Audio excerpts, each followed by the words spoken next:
Bienvenidos a una nueva edición de Comando Jungle y a nuestra entrevista que cada semana, o en la que cada semana tratamos de profundizar en algunos temas importantes para la política. Hoy estamos con un gran invitado, con el diputado Renato Garín. Honorable diputado, buenas tardes, gracias por estar en esta entrevista Jungle. Hola, querido Camilo, un gusto saludarte y a toda la comunidad de Comando Jungle. Para ser bien honesto, vamos a decir que hoy día yo te digo buenas tardes porque estamos grabando la entrevista, pero probablemente la vamos a emitir a eso del mediodía o cerca de la mañana, así que no se preocupen por ese tipo de nimiedades nuestros queridos auditores de la jungla. Oye, Renato, he estado haciendo en este mismo espacio algunos intentos por tipificar o por graficar o explicar las distintas tribus y sensibilidades que habitan dentro de los sectores más importantes de la política, llámense estos derecha e izquierda respectivamente. Y precisamente eso me interesa conversar contigo hoy día en tu doble condición de parlamentario del Frente Amplio, pero también una persona que no pertenece necesariamente, ¿cierto?, desde su origen a la tribu que le dio forma a los movimientos que después confluyeron en el Frente Amplio. Entonces, me interesa mucho esa doble condición, conocer el animal por dentro, pero tener al mismo tiempo una cierta distancia como para mirar el fenómeno. Desde ahí, Renato, quiero partir preguntándote por lo colectivo. A tu juicio, ¿cuáles son los grandes proyectos, movimientos o partidos que describen lo que nosotros podríamos denominar hoy día la izquierda chilena? A ver, yo partiría diciendo que si uno tuviera que tirar un mínimo común denominador intelectual en la oposición actual, en el amplísimo arco de la oposición, digámoslo en términos de Comando Jungle, desde Pirincho Navarrete hasta los anarquistas de izquierda, digámoslo así, ¿no? O sea, Uh todo el -huh. amplio arco. Yo diría que hay dos pulsiones muy fuertes, Camilo. Una pulsión es recaudar más impuestos y la segunda pulsión es un Estado que gaste más plata y que sea más grande. Esto necesariamente no está con detalles iguales en cada tradición política de la oposición, pero sí opera como un mínimo común intelectual, yo diría, al menos en el Congreso. Uh -huh. Si esto se condice con un análisis riguroso de la realidad, es decir, si el Estado chileno en realidad es chico, como pretende decir alguna parte de la oposición, o si gasta poco, o si recauda poco, es un debate secundario. Pero así está la pulsión, uno podría decir psicoanalítica, de gastar más y de recaudar más. Y eso sirve muchas veces de mínimo común denominador para forzar, ¿verdad?, momento al gobierno para hacer documentos públicos, ¿verdad?, etcétera. Dentro de ese gran mínimo común denominador, tú encuentras subcorrientes, ¿verdad? Eh, yo partiría diciendo que en la democracia cristiana hay al menos dos corrientes muy claras, que a ratos se confunden, ¿no? Pero hay una corriente más bien de una especie de camino propio, la S, que por momentos Fuad Chaín tenía muy presente en el discurso, y hay otro discurso más perteneciente a la rama de Yasna Proboste, uno podría decir, ¿no? Por ciertos momentos Carmen Frey, ahora que ha tomado cierto protagonismo, Jimena Rincón, que ha ido virando también de forma importante hacia la tesis más de la confluencia con la centroizquierda, sea lo que sea aquello que signifique, ¿no? Después Ajá. tú tienes un fenómeno muy interesante, que hay un doble centro, ¿no? Hay un doble centro porque los radicales también tienen esa pulsión de disputar un cierto electorado de clase media sobre los 55 años, por decirlo de alguna manera demográfica, ¿no?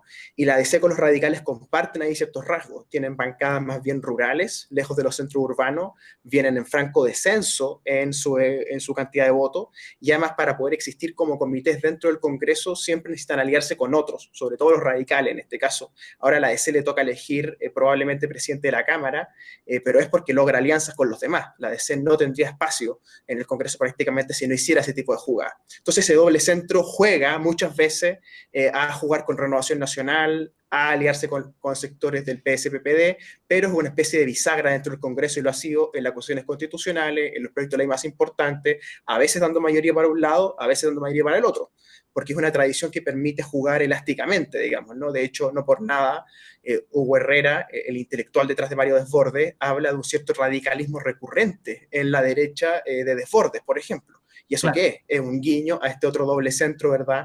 Radical democristiano, que desde muy temprano, Renovación Nacional, Carlos Larraín y otros han querido seducir, ¿verdad? Especialmente al clan más conservador que se salió, ¿no? Guten Martínez, Soledad Alvear, Marina Elwin y otros. Eso por el centro, digamos.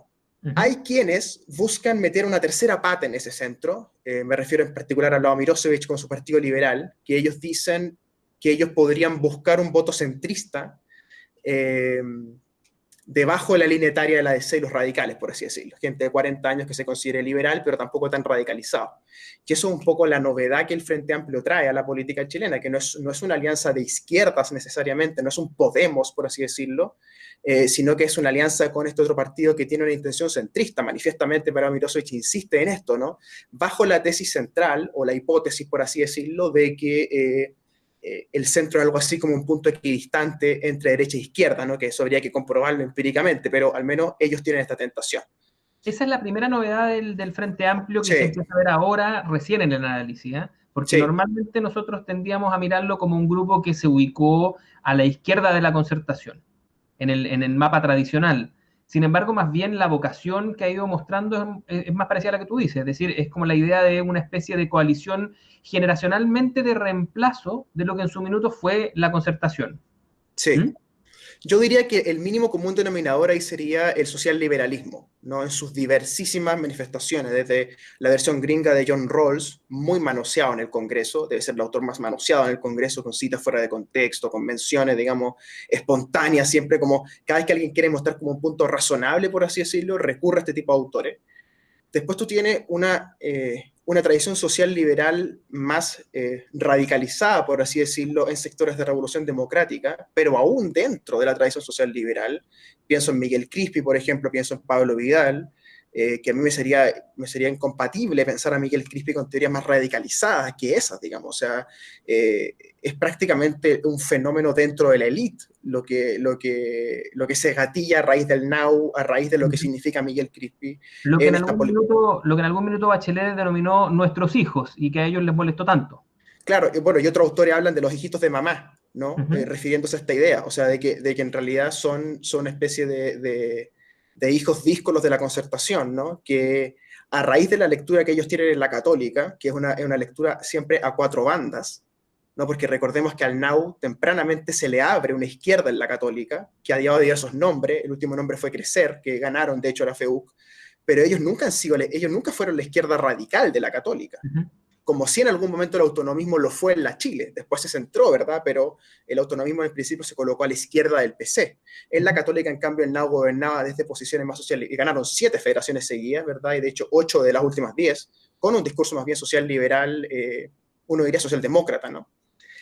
Dentro de esa discusión hay autores que si bien no son muy leídos, porque a diferencia de las generaciones anteriores, Camilo, es muy difícil rastrear en esta nueva política una influencia tan directa de los autores o una especie de doctrina o una comprensión macro, ¿no? Ujú. O sea, este tipo de dirigentes políticos de esta época recurren a ciertos autores para cosas muy puntuales, ¿no? O sea, no hay macrovisiones como lo hubo con el marxismo antes o como lo hubo con cierto liberalismo más de libertarianos, ¿no? Con Hayek, con no sé, eso ya no está en la política chilena. Pero sí hay autores que desde dentro de esta atomización son muy influyentes, que es lo que en la academia se llama la izquierda lacaniana o los radicals, ¿no? En teoría política, que son Chantal Mouffe y su marido Ernesto Laclau, ¿no? Que son ambos lectores de Lacan, que es un autor del psicoanálisis, ¿no? Que a partir de teorías del lenguaje genera una especie de teoría política que influye mucho en Podemos. De hecho, Íñigo Errejón tiene un libro con Chantal Mouffe. Chantal Mouffe está recurrentemente invitada a estos foros de izquierdas, ¿verdad? Es una autora ya más bien canónica en ciertos sectores de la izquierda, ¿no? No es para nada revolucionaria, pero es muy influyente, ¿no? Esta idea de que se puede parar una socialdemocracia aún más radicalizada por fuera, que no necesariamente lleve ese nombre, pero para terminar siempre entonces en un clivaje izquierda y derecha que se revitalice, ¿no? En el fondo. Esto es la izquierda lacaniana. Claro. Y en ese mapa, digamos, ese mapa, ese como macro mapa, tú tienes un gran interregno de posiciones intermedias donde ciertamente el PSPPD juega un rol clave. O sea, el PSPPD tiene algo así como dos variantes, ¿no? Una variante que busca una especie de reconciliación con su historia concertacionista y están permanentemente repitiéndolo en los medios, en el Congreso, en el Senado sobre todo, ¿no? Esto de los 30 años, ¿verdad? Lo que se ha hecho estos 30 años, todo lo que se hizo con la regla fiscal, ¿verdad? Etcétera. Un cierto laísmo recurrente de las instituciones funcionan, lo que hemos hecho. Una remembranza muy importante de Benninger, que está muy subterráneo de esto, pero Benninger está muy presente en las élites, también en los más jóvenes. De hecho, el 15 de noviembre tiene mucho de la sombra de Benninger sobre estos jóvenes, ¿no? Que ellos buscan ser como aupados a ese lugar de democracia y los acuerdos que había en los 90, ¿no? Dejando muy en claro el psicoanálisis profundo de la jugada, ¿no? O sea, tratando de parecerse a esa generación de los 90, en general Mapu, que transó en el fondo con los grupos económicos, con la derecha y configuró el país, ¿verdad?, de la transición.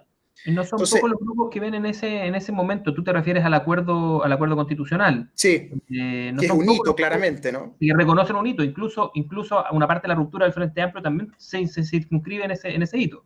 O sea, yo diría toda la ruptura del Frente Amplio podría explicarse en ese hito, porque tal como te comentaba Rodrigo Ruiz en la entrevista que le hiciste hace un par de semanas, que es muy interesante, la recomiendo, hubo una seducción muy potente desde el comienzo con las lógicas elitarias, ¿no? Con participar de los medios de comunicación de las élites, sobre todo los medios hegemónicos dominantes, y además por ser, por así decirlo, parte del juego parlamentario y de hacer alta política. Este es el concepto que utilizan, ¿no? Alta política.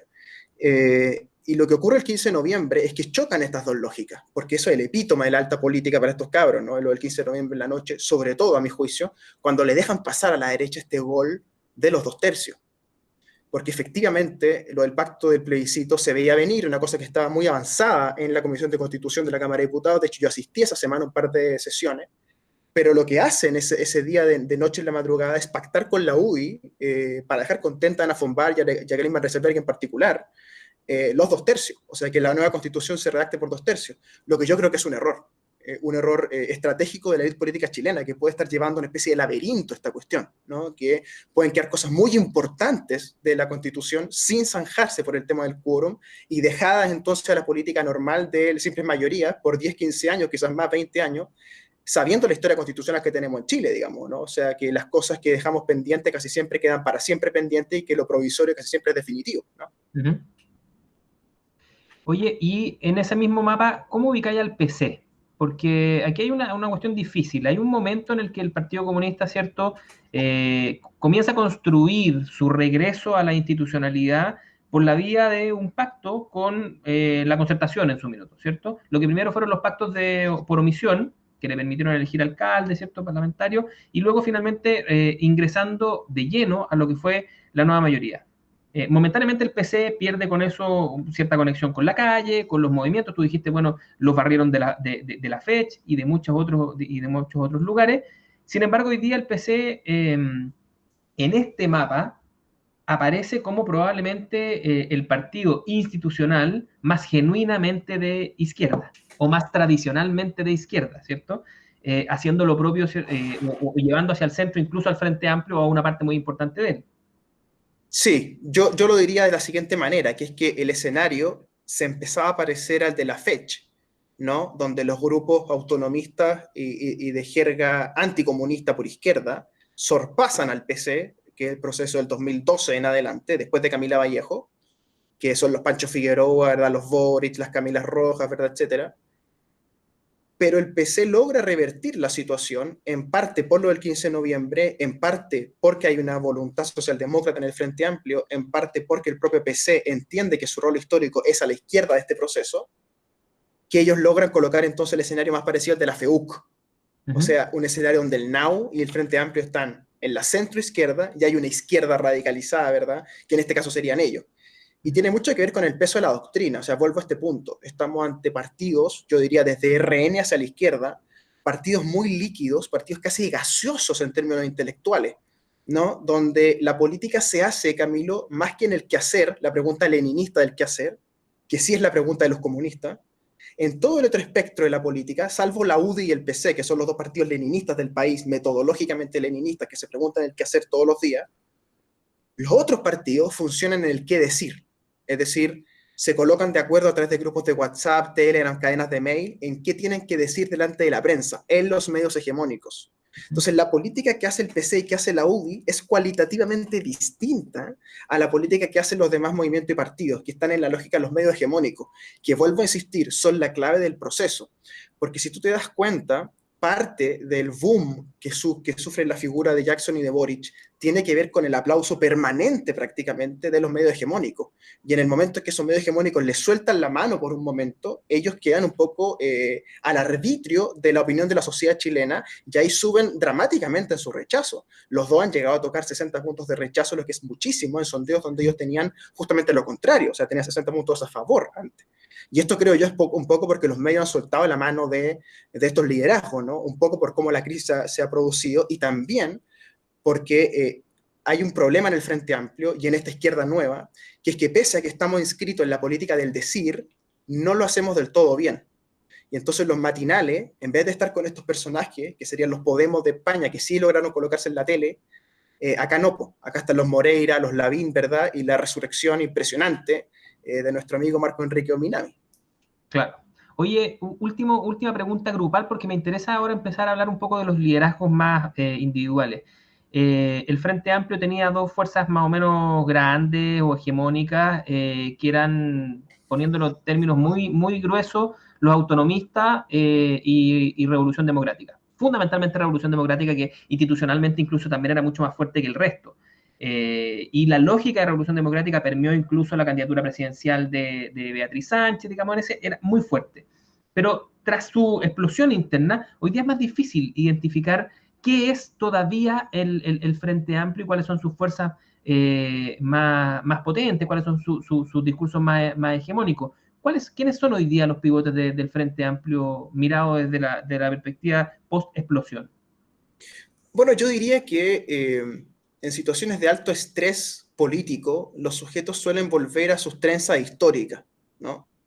Y lo que ha vuelto es la trenza estudiantil, en el fondo, ¿no? Que cruza, en el fondo, los partidos. Está Camila Rojas en Comunes, está el grupo de Giorgio y Crispi en Revolución Democrática, y está Boric con Winter en Convergencia Social. Un poco fuera de ese mapa está el grupo de Mirosevic, porque recordemos que Mirosevic inicia su carrera política en la derecha, siendo candidato a diputado del 2009, con Claudia Nogueira en la lista con Chile Primero, y Fernando Flores detrás, ¿verdad? Y ese grupo luego se exilia, literalmente en el caso de Flores, nunca más volvió a Chile, del gobierno de Piñera. Después Vlado apoya a Marco. Después tú te acuerdas que inician la campaña de Tomás Jocelyn Holt en un comienzo, después lo abandonan y finalmente recalan ellos con Beatriz Sánchez, con el Frente Amplio un poco, porque se sentaba con Giorgio y con Gabriel en el Congreso. Entonces, la trenza histórica se suma a Vlado Mirosevic, que tiene algunas ventajas, que él tiene una especie de feudo electoral en Arica, ellos tienen la alcaldía y tienen la diputación en Arica, pero es muy poco conocido en Santiago. O sea, si yo te dijera cuál es el gran drama que hoy día personal y colectivo tiene esta izquierda joven, o esta izquierda progre joven, es que salvo estos machos alfa que hemos mencionado, y la figura de Sharp que apareció después, y Beatriz Sánchez, no hay liderazgos que hayan superado ni siquiera los 10 puntos de conocimiento. O sea, esto es dramático realmente. O sea, la que mejor le va tiene 15 puntos de conocimiento, a lo más 20 puntos de conocimiento, lo que sabemos muy poco para haber estado 3, 4 años en el Congreso o más en algunos casos. Entonces, el elenco, pese a que era amplio en un comienzo, igualmente quedó muy acotado.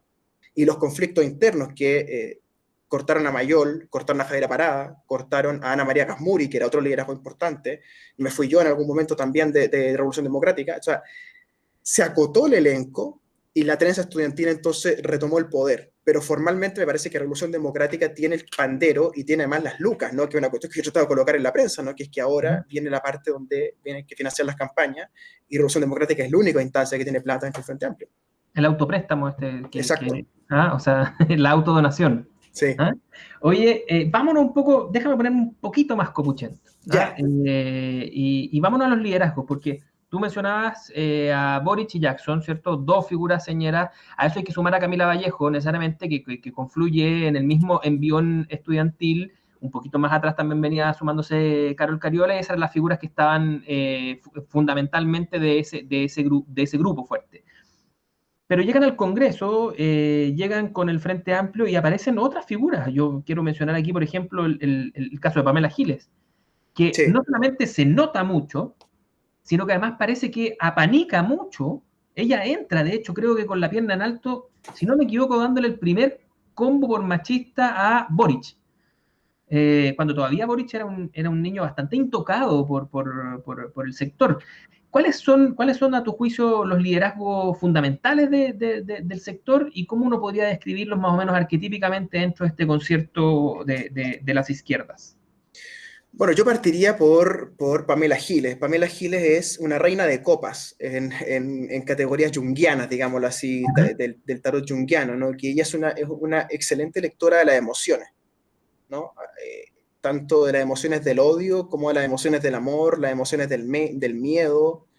Y ella en su lectura de las emociones logra generar esta especie de barra pop que tiene, que son los nietitos y las nietitas, que reemplazan subjetivamente, es decir, crea un sujeto que es distinto al militante de base del Frente Amplio, que puede ser el mismo personaje, pero que aquí está descrito de otra manera. Es una relación en términos sentimentales, emocionales, muy bien craneada, ¿cierto?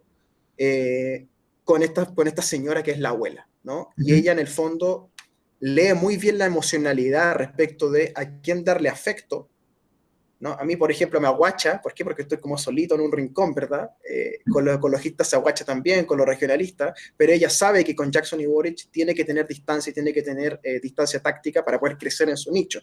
Y ella un poco lo que ha hecho es que ha generado una especie de Frente Amplio beta o Frente Amplio bizarro, por así decirlo, ¿no? Que le da una textura distinta a lo que era Beatriz Sánchez, ¿no? Porque Beatriz Sánchez en el fondo se retira al atrás sin golpe un poco, mientras que Pamela Giles sale a buscar, ¿no? Y en ese salir a buscar, ella conquista muchas voluntades, está ya en 3-4% en las encuestas, lo que es bastante, considerando que está en política hace muy poco. Y además, creo yo, es la que mejor lee esto que estamos haciendo nosotros ahora, que es la relación de los nuevos medios de comunicación. O sea, ella lo que hace con Naruto, por ejemplo, es brillante desde cierto punto de vista, ¿no? Es provocador y conquista a los jóvenes, digamos. No, tiene una facultad única para convertirse en meme, sticker o cualquier Extraordinario, ¿no? forma O de sea, comunicación sintéticas de hoy. y eso genera una envidia terrible en estos cabros y en el resto de la política chilena, ¿no? O sea, esa envidia de no saber conectar, ¿no? Pero el truco, creo yo, que es un poco la genialidad del equipo que está detrás de ella, es que inventan una subjetividad, que es lo de los nietitos y las nietitas. Y eso es comprender un poco cómo viene la política ahora, ¿no? Que va a pasar una política muy performática, y Claro. quizás estamos inaugurando una política performática con esto de Naruto, ¿no? Porque en el fondo, cuando tú ves la imagen de ella corriendo como Naruto, inmediatamente el tensionamiento es moral. Es decir, ¿es grave que alguien corra como Naruto dentro del Congreso? ¿O es más grave que sea financiado por Penta? Y esa pregunta corroe dentro de la élite de manera muy eficiente, mucho más que cualquier teoría populista, digamos, ¿no? Ahora, el contrapunto que tú haces con Beatriz Sánchez es notable porque finalmente ella tiene toda la desfachatez que Sí, Beatriz Sánchez transmite como inseguridad. claro. Entonces, tú estás las dos al lado, una consume y consume espacio mientras la otra cede y cede ese espacio. Sí. Bueno, ¿Mm? Beatriz Sánchez está cruzada un poco por esta carta que te muestro acá, que es la luna, La luna. la luna, que Sí. fíjate en este diseño, que el diseño griego. Después te va a pedir esos diseños para que los tratemos de meter en edición, para que los puedan ver los auditores Bueno, con la sus... luna en diseño griego tiene un perro que tiene tres cabezas, o el mismo perro que está mirando en tres direcciones, que tiene que ver con la pregunta recurrente, la inseguridad, graficada en la noche, ¿no? Esa pregunta noctámbula, esa pregunta insomne, que en este caso tiene Beatriz Sánchez de ser candidata, no ser candidata, que ya es una pregunta que la tiene hace 3 años, ¿no? Ella empezó, acuérdate, como panelista de Estado Nacional el 2018, ¿tú te acuerdas? Que no le fue del todo bien en esa experiencia porque nuestro amigo Gonzalo Miller la boxeaba todos los domingos, digamos, ¿no? Y la fue haciendo retroceder permanentemente, le preguntaba datos, le preguntaba cifras, y ahí un poco nos dimos cuenta, creo yo, como opinión pública, que a ella le costaba el tema de la argumentación, de la cifra y de los datos, ¿no? Y eso empezó a quedar un poco claro, y se empezó a instalar esa idea, al punto de que cada vez que ella le llevaba una conversación, sus adversarios la sobrecargaban por ese lado, ¿no? Y la fueron colocando un arquetipo social de que ella era especie de retórica, ¿no? Una periodista retórica, lejos de cuánto está el PIB, ¿te acuerdas que una vez confundió dólares con pesos? En fin, Marco también una vez la atrapó en un debate, ¿te acuerdas? Y eso a ella la consumió, o sea, esta duda interna, esta inseguridad de ella, alentada además claramente por un muy mal consejo político a su alrededor, digamos, o sea, transformarse prácticamente de facto en la vocera de la bancada parlamentaria, la hace a ella tomar todo el rechazo a la bancada parlamentaria y sus errores, porque ya que describimos que los diputados más jóvenes no son muy conocidos, la que sí es conocida es ella. Y ocurre lo que un amigo mutuo llamaba el síndrome parvulario o parvularia, que es que cuando los niñitos del kinder tienen la cagada en la sala, lo apoderado a quien miran mal es a la parvularia, po, a la tía del jardín, pues, no a los niñitos del kinder, ¿cachai? Y eso ocurre con la bancada del Frente Amplio, que es que todas las cuentas que la sociedad chilena le quiere pasar a esta bancada, se las pasa a Beatriz Sánchez. Y eso explica, creo yo, la fuga masiva que ella ha tenido, al menos en la encuesta, hacia Jadwe, por un lado, y por el otro lado, hacia la doctora Isquia Siches. Vamos con los otros personajes que te parezcan, yo tengo los míos, digamos, pero me ¿Ya? gustaría ver cuáles son los que tú identificas. A ver, Isquia, que aquí te la muestro, es la sacerdotisa, según la veo yo. ¿Ya? ¿Ya? La sacerdotisa es una mujer introspectiva, es una mujer que tiene un saber, no siempre religioso el saber, en este caso su saber es médico, es una mujer que vive puertas adentro, ¿no? Hay mucho de oscuridad en la vida de la sacerdotisa, ¿ya? Mucho de pabellón, mucho de pasillo, hospital probablemente. Ujú.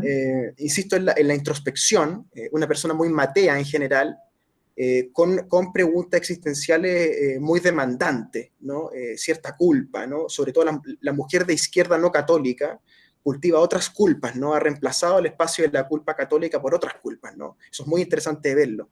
Isquia está claramente seducida por un sector de Revolución Democrática, que es el sector de Crispi, que tiene en su entorno dos operadores muy potentes, que es Jaime Peña, uno de ellos, que de hecho son quienes protagonizan la polémica contra Ana María Gasmuri. Tú te acuerdas, portada en los Sí. diarios, ¿no? Donde Jaime Peña y otros funcionarios del colegio médico, que son a la vez militantes de Revolución Democrática, acusan a Ana María Gasmuri de conflicto de intereses en el tema de la regulación de la cannabis. Y eso genera la salida de Ana María Gasmuri de Revolución Democrática, ¿no? El enfrentamiento público de Ana María con Cristóbal Cuadrado y con Jaime Peña, que son a la vez asesores de Miguel Crispe. Entonces, la relación de Isquiasich a través del colegio médico es con el sector más conservador de Revolución Democrática, ciertamente, que es el sector de Miguel Crispi, que es el sector también donde originalmente estaba Sebastián de Polo, que es la persona a quien yo le cargaría las tintas en este caso, respecto del mal manejo político de Beatriz Sánchez en los últimos 2 o 3 años, porque él es un poco el que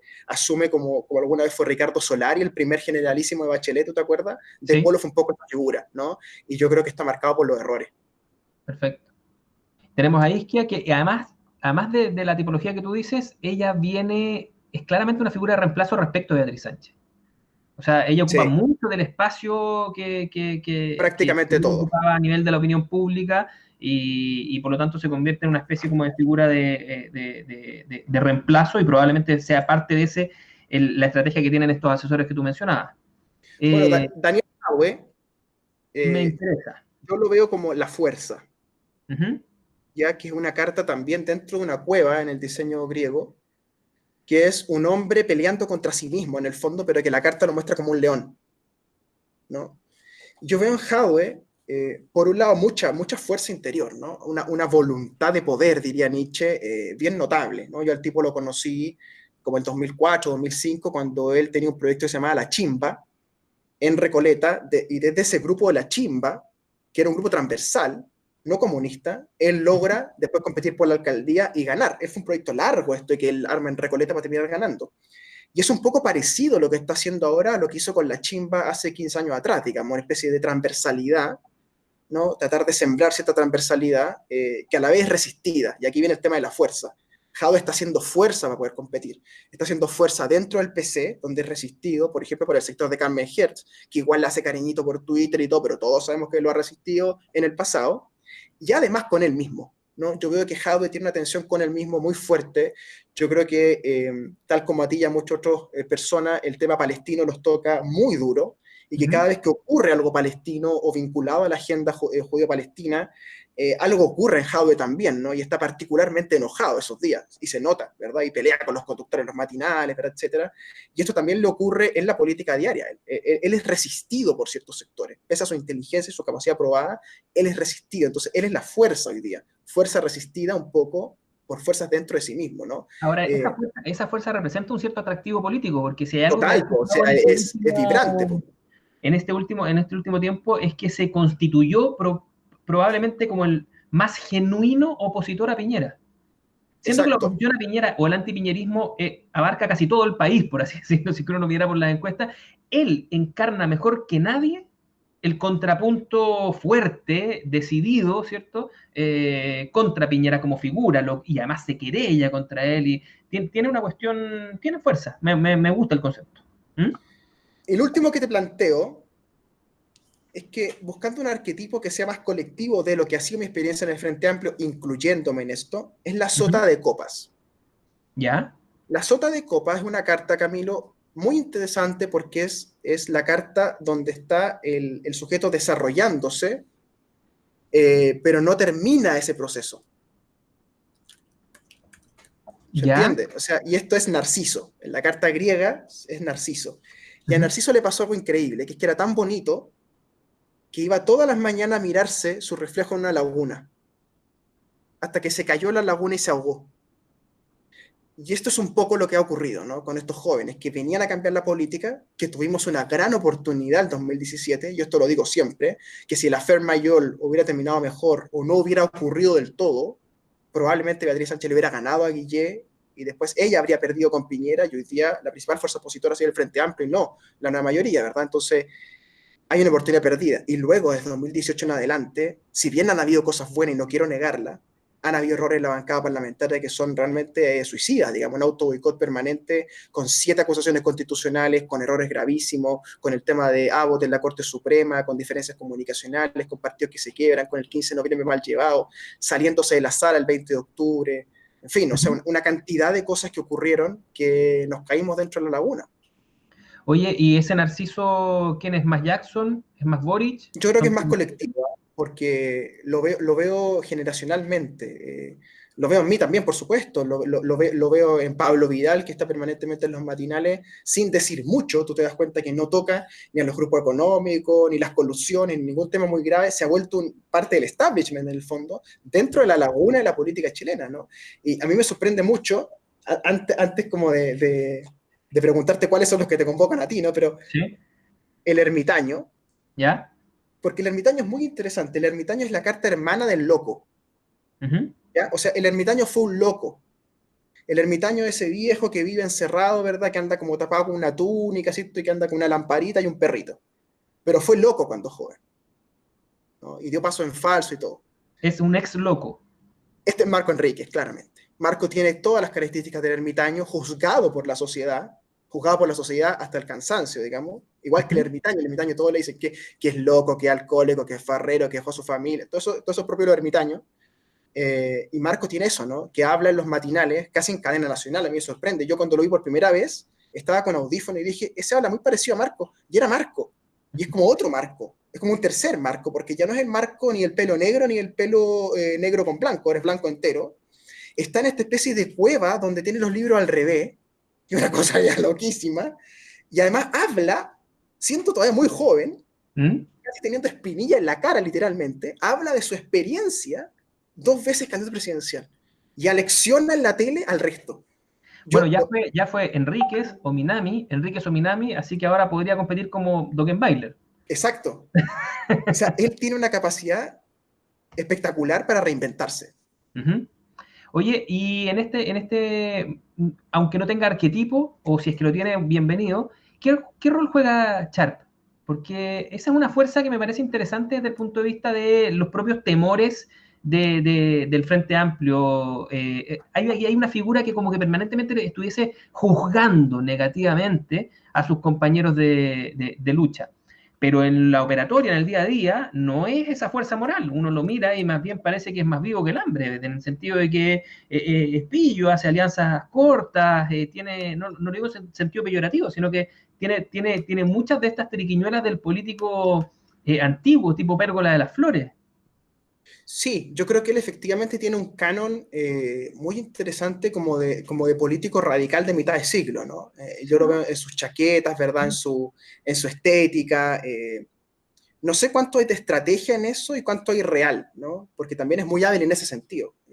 A él le ha tocado también considerar esto, que su escenario local es desde la centro izquierda. Él ha tenido que satisfacer, digamos, necesidades desde la DC hasta el otro extremo, y eso es muy complejo. Y de hecho le ha pasado la cuenta, al punto de que vive una permanente batalla casi con sectores de la actual oposición nacional en Valparaíso. Entonces también hay una necesidad de él de convertirse en ese personaje, de salvarse de estas permanentes operaciones políticas que hay en los municipios en contra de los liderazgos nacionales.